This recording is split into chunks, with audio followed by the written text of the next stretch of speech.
Right, Elo, do you want to be a tank? But not one of those sad F7 tanks. One of those alpha chats who can tank master mode. This class is the best for a variety of reasons, such as being the cheapest and the most accessible class to play, while still being needed in all floors of gameplay, which is why I recommend it to new players with bad skills and no fairy souls. To become a good tank, you'll need 3 level requirements. Zombie Slayer A, which you need to be decent for and have a brain. This might be the hardest part of the whole guide. You will also need Catacombs 24 and an F7 completion, which is quite easy if you get a carry, but if you want to do Master Mode, then I recommend at least Cat 32. And finally, Enderman Slayer 3, which is quite easy to get off Tier 1s or Tier 2s, but if you're desperate you can buy some Tier 2s carries. The role of tank is to find secrets, do puzzles and help your teammate with mini bosses, and to blood rush with your archer. To play tank properly, what you need is 3/4 Gordle with the Giant Reforge and the Reaper Mask. However, when upgrading it, recombobulates are the priority, as they give plus 60 health outside of dungeons, and then Master Stars of Fumings, and finally, if you really want it maxed, Gemstones.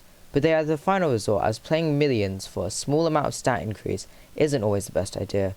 The Reaper Mask double healing means that you won't die and get quick in the party. Overall, without Master Stars or Gemstones, the whole set will be around 100 mil. This is significantly cheaper than other classes, considering this is the best setup for tank.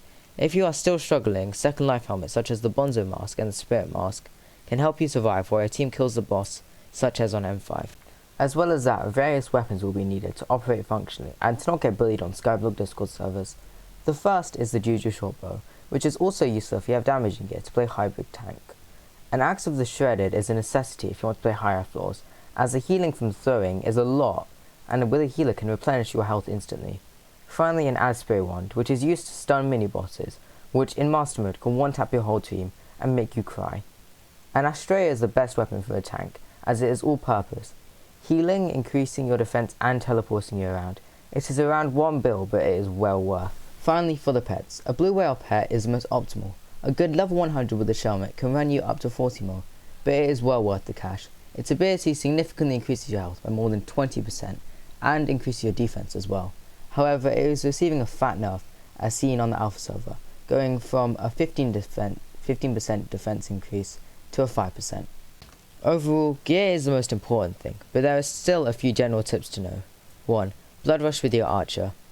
At low kata, Master Mode is terrifying, so you must stick with your archer at all times on the blood rush to protect them. 2. Take on the Yellow Room as a team. Taking it on alone as a low kata player will lead to dire consequences. 3. When fighting mini-boss, use a Withercloak sword to make sure you don't get one-tapped, as they deal quite a lot of damage but very slowly. 4. Always use Cast of Stone in a boss, as it's a free 70% damage reduction. And 5. Learn the route for M5, which I will be playing shortly.